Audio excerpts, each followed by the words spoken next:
ପୁରୀ ଶ୍ରୀମନ୍ଦିରରେ 22 ପାହାଚ ଅଛି କାହିଁକି? କାହିଁକି ପୁରୀ ଶ୍ରୀମନ୍ଦିରରେ 22ଟି ପାହାଚ ହେଲା, 23ଟି ହେଲା ନାହିଁ କାହିଁକି ବା 20ଟି ହେଲା ନାହିଁ କାହିଁକି? କ'ଣ ରହିଛି ଏହାର ଗୁପ୍ତ ରହସ୍ୟ ଏବଂ ସେହି 22 ପାହାଚର ମହତ୍ଵ କ'ଣ? ଦର୍ଶକ ବନ୍ଧୁ, ଆପଣମାନେ ନିଶ୍ଚୟ ପୁରୀ ଶ୍ରୀମନ୍ଦିରକୁ ଯାଇଥିବେ, ଯେଉଁଥିରେ ଭଗବାନ ଜଗତର ନାଥ ଜଗନ୍ନାଥ ତାଙ୍କର ବଡ଼ ଭାଇ ବଳଭଦ୍ର ଏବଂ କନିଷ୍ଠ ଭଉଣୀ ସୁଭଦ୍ରାଙ୍କୁ ନେଇ ବିରାଜମାନ କରିଛନ୍ତି। ଆପଣ ଭଗବାନଙ୍କୁ ଦର୍ଶନ କରି ଗଲାବେଳେ ଯେଉଁ 22 ପାହାଚରେ ପାଦ ପକାଇ ଯାଆନ୍ତି, ସେହି 22 ପାହାଚ ସେଠାରେ ଅଛି କାହିଁକି? କାହିଁକି ସେହିଠାରେ 22ଟି ପାହାଚ ହେଲା ଏବଂ 20ଟି ହେଲା ନାହିଁ କାହିଁକି ବା 23ଟି ପାହାଚ ହେଲା ନାହିଁ କାହିଁକି? କ'ଣ ରହିଛି ଏହାର ଗୁପ୍ତ ରହସ୍ୟ ଏବଂ ସେହି 22 ପାହାଚର ମହତ୍ଵ କ'ଣ? ଦର୍ଶକ ବନ୍ଧୁ, ଆଜି ଏହି ବିଷୟରେ ଆମେ ଆଲୋଚନା କରିବା। ତେଣୁ ଆପଣମାନଙ୍କୁ ଅନୁରୋଧ, ଭିଡ଼ିଓକୁ ଆରମ୍ଭରୁ ଶେଷ ଯାଏ ଦେଖିବେ, ଭିଡ଼ିଓକୁ ଗୋଟେ ଲାଇକ୍ କରି ଚ୍ୟାନେଲକୁ ସବସ୍କ୍ରାଇବ୍ କରିଦେବେ ଏବଂ କମେଣ୍ଟରେ ଜୟ ଜଗନ୍ନାଥ ବୋଲି ଲେଖିଦେବେ, ଯାହାଫଳରେ କି ଏଇଭଳି ସୁନ୍ଦର ସୁନ୍ଦର ଭିଡ଼ିଓ ଆପଣଙ୍କ ମାନଙ୍କ ପାଇଁ ମୁଁ ବନେଇବି। ତ ଦର୍ଶକ ବନ୍ଧୁ, ପ୍ରଭୁ ଶ୍ରୀ ଜଗତର ନାଥ ଜଗନ୍ନାଥଙ୍କ ପାଦ ତଳେ ପ୍ରଣାମ ଜଣାଇ ଆଜିର ଭିଡ଼ିଓଟିକୁ ମୁଁ ଆରମ୍ଭ କରୁଛି। ତ ଦର୍ଶକ ବନ୍ଧୁ, ଜଗତର ନାଥ ଜଗନ୍ନାଥଙ୍କର ଶ୍ରୀମନ୍ଦିରର ଅନେକ ଗୁପ୍ତ ରହସ୍ୟ ଅଛି, ଯେମିତିକି 18 ନଳା ଏବଂ ପୁରୀକୁ ଶଙ୍ଖକ୍ଷେତ୍ର କୁହାଯାଏ କାହିଁକି? ପତିତ ପାବନ ବାନା କାହିଁକି ଉଡ଼େ? ଜଗନ୍ନାଥର ଛାଇ ପଡ଼େ ନାହିଁ କାହିଁକି ପୁରୀରେ ଏବଂ ପୁରୀରେ ଯଜ୍ଞ ମଣ୍ଡପ ନାହିଁ କାହିଁକି? ଏମିତି ଅନେକ ଗୁପ୍ତ ରହସ୍ୟ ଅଛି। ଯଦି ସେ ବିଷୟରେ ମଧ୍ୟ ଆପଣ ଜାଣିବା ପାଇଁ ଚାହୁଁଛନ୍ତି, ମୋତେ କମେଣ୍ଟ କରନ୍ତୁ। ମୁଁ ନିଶ୍ଚୟ ପ୍ରଭୁଙ୍କ ବିଷୟରେ ଯାହା ଜାଣିଛି ଆପଣଙ୍କ ନିକଟରେ ପହଞ୍ଚେଇବି। ତ ଦର୍ଶକ ବନ୍ଧୁ, ପ୍ରଭୁ ଜଗତର ନାଥ ଜଗନ୍ନାଥଙ୍କର ଏହି ଯେଉଁ 22 ପାହାଚର 2ଟି ମତ ଅଛି। ପ୍ରଥମେ ଆମେ ପ୍ରଥମ ମତ ବିଷୟରେ କଥା ହେବା। କାହିଁକି ପୁରୀରେ 22 ପାହାଚ ଅଛି ଏବଂ ପୁରୀଠୁ ଆରମ୍ଭ କରି ଆପଣ ଯେକୌଣସି ଜଗନ୍ନାଥ ମନ୍ଦିର ଯାଆନ୍ତୁ ନା କାହିଁକି, ସବୁ ଜଗନ୍ନାଥ ମନ୍ଦିରରେ ଦେଖିବାକୁ ପାଇବେ 22ଟି ପାହାଚ। ତ ସେ 22 ପାହାଚର ମହତ୍ଵ କ'ଣ ଏବଂ କାହିଁକି 22 ପାହାଚ ରହିଲା? ତ ଏଥିରେ ଆପଣମାନଙ୍କୁ ମୁଁ ସିଧାସଳଖ କହିବି ଯେ ଭଗବାନଙ୍କର 10 ଅବତାରକୁ ନେଇ ଏହି 22 ପାହାଚ ରଖାଯାଇଛି।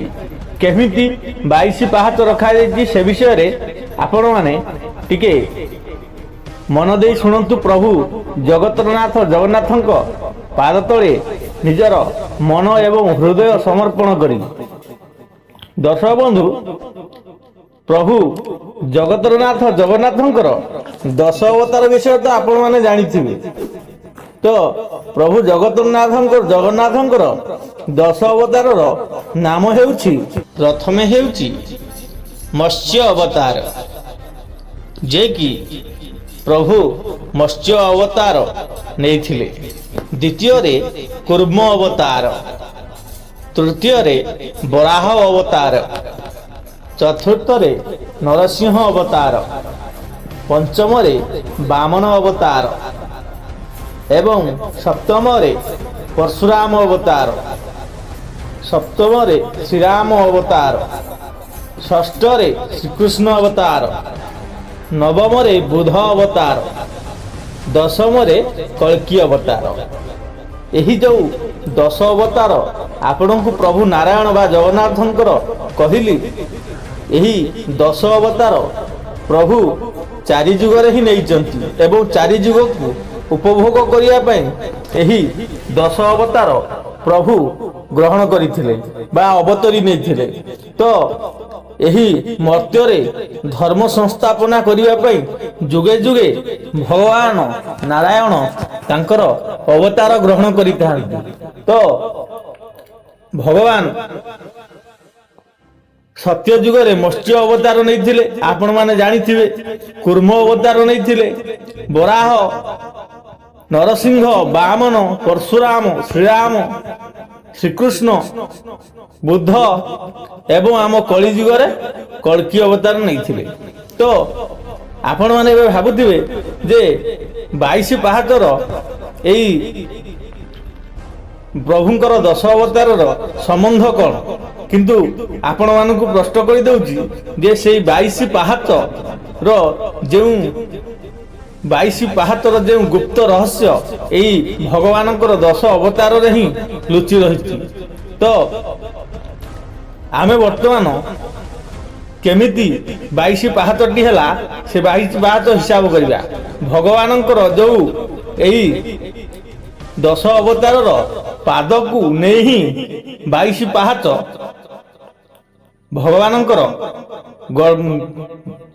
पुरी श्रीक्षेत्र जो पाहाच अच्छी भगवानंकर 10 अवतार पाद को नहीं एठी 22 पाहाच होइछि निर्माण होइछि तो आमे वर्तमान हिसाब करिबा मत्स्य अवतार रे भगवानंकर पाद नाही कूर्म अवतार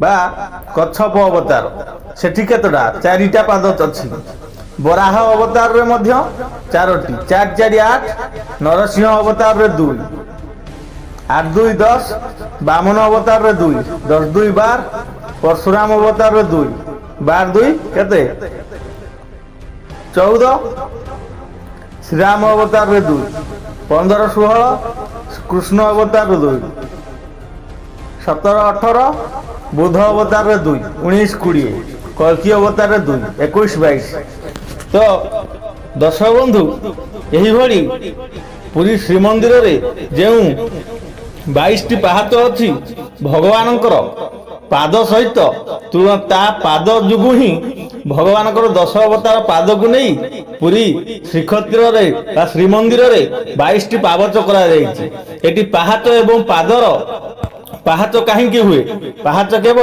पाद ही होइछि तेणु भगवानकर 10 अवतार पाद को नहीं आज से प्रभु श्रीक्षेत्र पुरी धाम रे जो प्रभु जगत्रनाथ जगन्नाथ शंख चक्र गदा पद्म धरी विराजमान करिसंती जो शंख क्षेत्र रे सेठी प्रभुंकर जो तांको दर्शन करी गला बेले सिंहद्वार बाटरे जो 22 टी पाहाच अछि एही प्रभुंकर 10 अवतार को नहीं ए सेही पाहाच निर्माण करा जायछि तो दर्शक बंधु आज भिडियोटी आपको केमिति लगिला निश्चय कमेंट माध्यम रे मते जणेबे एवं एही भली सुंदर सुंदर वीडियो देखिबा पई प्रभुंक विषय रे जेते सब गुप्त रहस्य जानिया पई निश्चय आम चैनल टी को सब्सक्राइब करी रखिबे एवं एपर्यंत यदि वीडियो को गोटे लाइक करना दया करी गोटे लाइक टे कर देबे आम पई नहेले भी प्रभु जगन्नाथ को जी प्रकृत में भल पाउथिबे से निश्चय गोटे लाइक करेंगे और जय जगन्नाथ बोली गोटे कमेंट करेंगे तो दर्शक बंधु प्रभुंकर आहापरे केउ केउ गुप्त रहस्य विषय आपन जानिया पई चाहुचंती निश्चय मध्य से विषय रे हमकु कमेंट करेंगे तो आज पई रहूची जय जगन्नाथ जय जगन्नाथ जय जगन्नाथ।